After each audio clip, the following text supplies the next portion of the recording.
صباح السعادة. النهاردة هاخدكم معايا نروح مدينة بورسعيد. هنطلع من اسكندرية لحد بورسعيد. الطريق تقريبا بياخد حوالي 3 ساعات ونص بالبريك. بنقف في النص بناخد قهوة وبناخد حلويات لو احنا عايزين، وبينا على بورسعيد. هنا انا وصلت بورسعيد، وعايزة اقول لكم ان بورسعيد مدينة بتصحى متأخر جدا. ده لانهم طبعا بيسهروا لبعد 2 في المحلات، فبالتالي هما بيصحوا بعد صلاة الظهر تقريبا، وفي محلات كمان بتفتح بعد العصر. يعني اللي هيروح بورسعيد علشان يتسوق من الاول، مفيش تسوق في الاول، التسوق بيبقى في اخر اليوم. لكن بالنهار ممكن بقى تروح بقى المعالم بتاعت بورسعيد اللي انا هوريها لكم دلوقتي. الشوارع زي ما احنا شايفين هادية والناس نايمة خالص. الكلام ده التصوير ده كان تقريبا الساعة 10:30 11 الصبح قبل صلاة الظهر. كنا يوم جمعة، بس ده كده قبل صلاة الجمعة. الشوارع فاضية وهادية، شوارعهم واسعة وجميلة. تحس كده انها قريبة شوية لاسكندرية. اول حاجة عملناها ركبنا المعدية في قناة السويس، وطبعا طيور النورس اللي بتطير ديت. لازم يكون معاك عيش او معاك حاجة تاكلها لهم، هو غالبا بيكون عيش يعني بتقطعه، وهو طبعا عشان تشوفوا المنظر الجميل دوت للطيور. ده كده احلى منظر ممكن تشوفه. بيفضل بقى معاك طول الطريق من في المعدية من بورسعيد لحد بور فؤاد.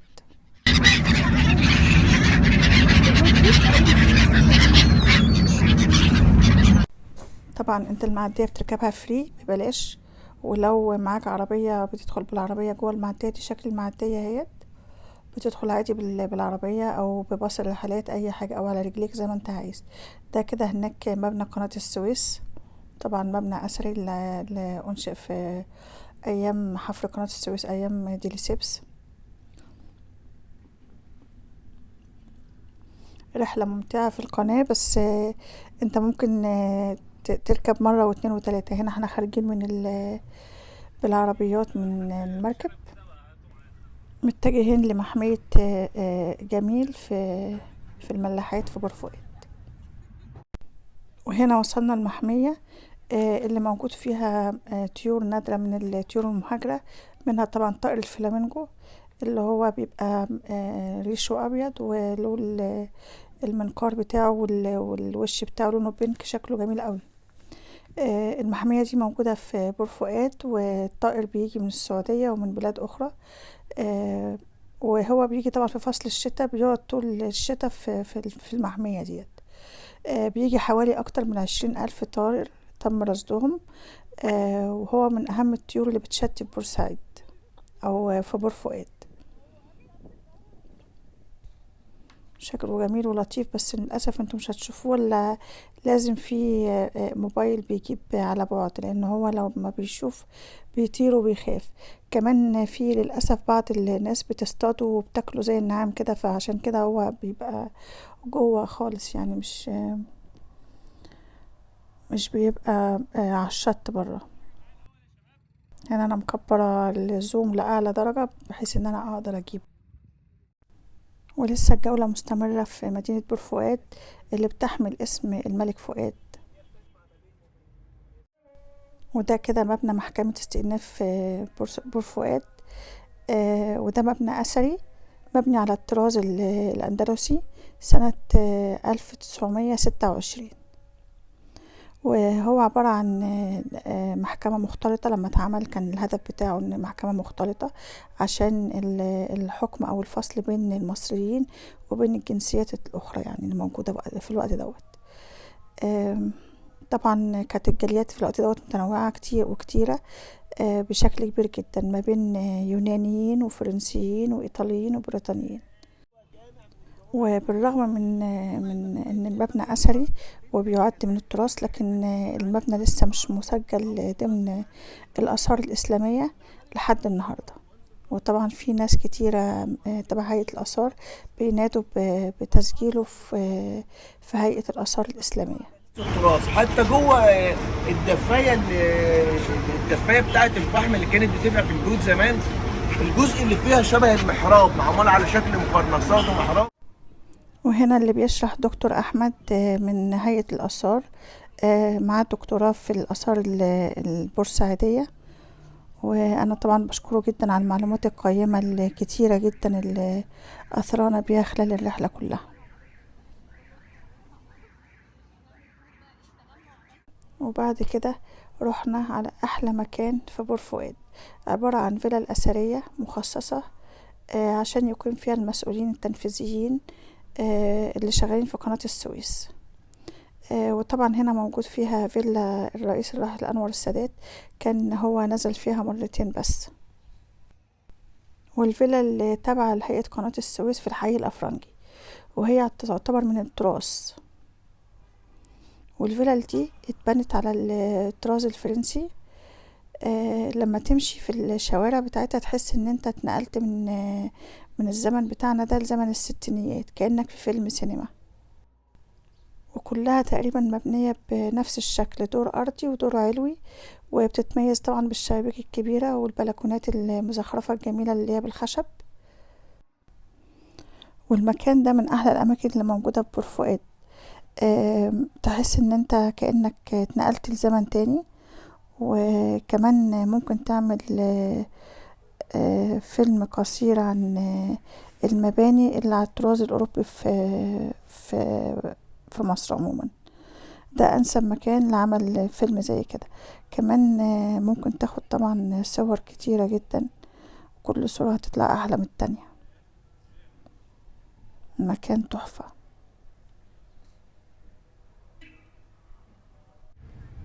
بعد كده سيبنا بور فؤاد ورجعنا تاني المعدية عشان نعدي الناحية التانية لبورسعيد، وتبتدي جولتنا بقى في بورسعيد. بعد كده رحنا حديقة فريال. وحديقة فريال من أجمل وأشهر أماكن التصوير في بورسعيد. مكان وجودها موجودة في بورسعيد، ومساحتها حوالي 21,904 متر، واتبنت سنة 1869 في عهد الخديوي إسماعيل، اللي تم في عهده افتتاحها، وده خلال عام قناة السويس، بحضور طبعا أمراء وملوك العالم كلهم. واتسمت فريال نسبة للأميرة فريال اللي هي أكبر بنات الملك فاروق الأول. وحضر الافتتاح الخديوي إسماعيل وديليسيبس وأوجيني إمبراطور فرنسا وقتها، وملوك وأمراء كتير جدا.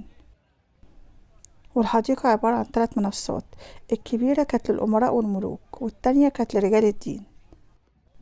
والحديقة فيها نباتات تاريخية بترجع أعمارها من 70 ل100 سنة، زي شجر الكافور وشجر الحور اللي موجود فيها. الحديقة أهملت فترة طويلة جدا، وبعد كده ابتدى مؤخرا يعني تم تطويرها، ووضعت فيها أشكال جمالية وطاحونة حمراء وكوبري خشبي وجداريات وشوية تماثيل كده موجودة كتيرة. وهي بتحكي مقتطفات تاريخية يعني، وإضافة طبعا المسرح اللي احنا شايفينه دوت. وكمان اتبنى فيها مسجد على التراث الأندلسي، وتم افتتاحها في نوفمبر سنة 2020. بعد كده رحنا البيت الإيطالي، والبيت الإيطالي هو آخر أثر لموسوليني وللحزب الفاشي في العالم. افتتح رسميا سنة 1939، وكان يعتبر مقر للحكومة الإيطالية في بورسعيد. وكان برضو يعتبر مركز ثقافي. بناها موسوليني على المدخل الشمالي لقناة السويس، على اعتبار ان هم هيقعدوا بعد الحرب العالمية هيكسبوها ويفضلوا موجودين في بورسعيد. ده كده الباب حواليها عمودين مفصصة، ومكانها أحزمة بتربطها. وكمان موسوليني حط الشعارات على الباب المستوحاة من الحضارة الرومانية، اللي كان موسوليني متأثر بيها جدا في الوقت دوت. طبعا بعد خسارة موسوليني في الحرب العالمية التانية في معركة الصحراء، وبريطانيا استولت عليه وعملته مستشفى للإيطاليين اللي موجودين في مصر في الوقت دوت. وبعد كده إيطاليا تاني رجعت البيت لملكيتها، وهو حاليا البيت دوت ملك لإيطاليا. البيت هنا بداخله مسرح ومحلات وفيه بار. طبعا احنا ما قدرناش ندخل لأن البيت مش مفتوح ومهمل جدا جدا جدا. الحقيقة أثر زي دوت المفروض ان احنا نهتم بيه، المفروض يتم ترميمه ويتم فتحه للجمهور بحيث ان احنا ندخل ونشوف الناس دي كانت بتفكر ازاي. ده كده شكل البيت من بره، وعلى فكرة هو شكل سان جوفاني اللي موجود في اسكندرية، نفس البلكون المدور، نفس الديزاين الإيطالي، هو نفسه واحد في كل العصور دي. طبعا زي قطعة رخام كده فيها بقى كل البروتوكولات اللي كانوا هما بيتعاملوا بيها، وفيها برضو كلام كده مكتوب باللغة الإيطالية محتاج ترجمة دوت. بس هو تقريبا بيشرح البيت وبيشرح العصر اللي موجود دوت. هنا مكتوب عليه إيطاليا إيطاليا. شايفين شكل البيت؟ محتاجين نهتم بالآثار شوية الحقيقة، ونعمل رواج سياحي للبيوت ديت، بحيث ان احنا عندنا آثار وحاجات تجيب العالم كله عندنا، بس للأسف الإهمال شديد جدا في الكلام ده. بعد كده رحنا فنار بورسعيد، وده أقدم مبنى خرساني موجود في العالم. ده نموذج فريد لتطوير عمارة القرن ال19، ارتفاعه تقريبا حوالي 56 متر، وتم إنشاؤه سنة 1969. تقريبا معظم الآثار البورسعيدية أنشأت في التوقيت دوت، اللي هو توقيت حفر قناة السويس وتوقيت الحرب العالمية التانية. سبب إنشائه إن هما كانوا عايزين إرشاد السفن لموقع الميناء الجديد اللي هو ميناء قناة السويس، وده كان وقت افتتاح قناة السويس. عشان كده ديليسيبس كلف مجموعة معماريين من أوروبا بإنشاء الفنار، واللي طبعا أنشئ طبعا من الخشب. والفنار كمان موقع مميز جدا في مواجهة قناة السويس وفي الممشى السياحي اللي في قناة السويس. طبعا بعد الجولة الكبيرة دي ما كنا جوعنا جدا، وما ينفعش تروح بورسعيد وما تاكلش أكلة سمك حلوة. وأكلة السمك الحلوة هتلاقيها طبعا موجودة في حلقة السمك اللي هي أصلا معمولة نظيفة جدا، عجبتني الحقيقة.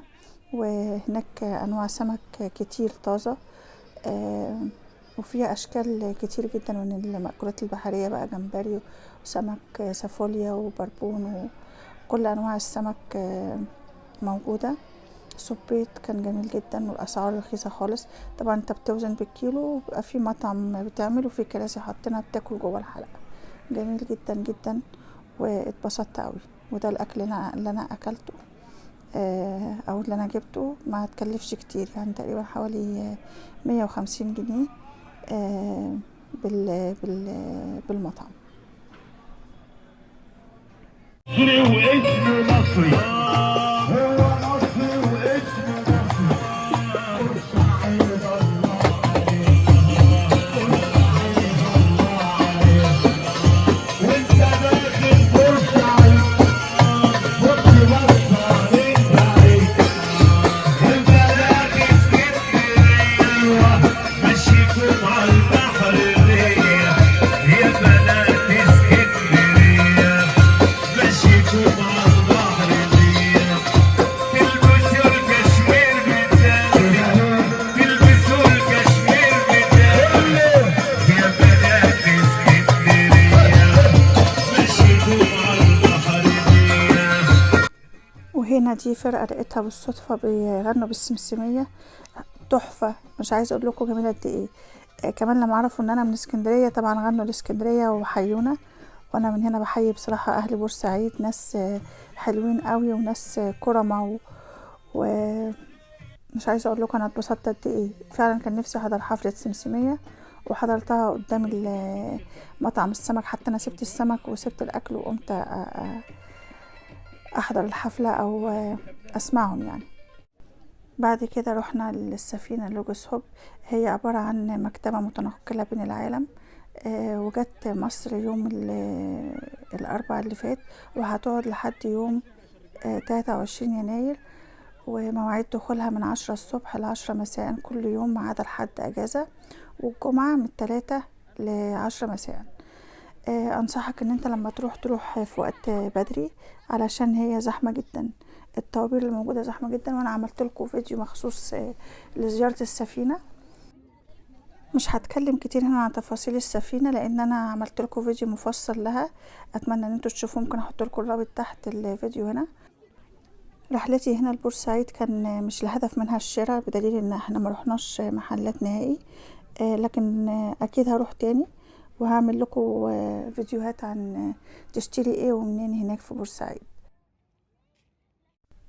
وطبعا قبل ما نمشي ما ننساش ابدا ان احنا ناخد الحاجة المميزة في بورسعيد، الاكلة المميزة وهي الكاساتا من سلسبيل. اتمنى ان انتوا تكونوا استفدتوا وما كنتش طولت عليكم، وتابعوني واعملوا لي لايك وسبسكرايب للقناة، وشكرا لكم. باي باي.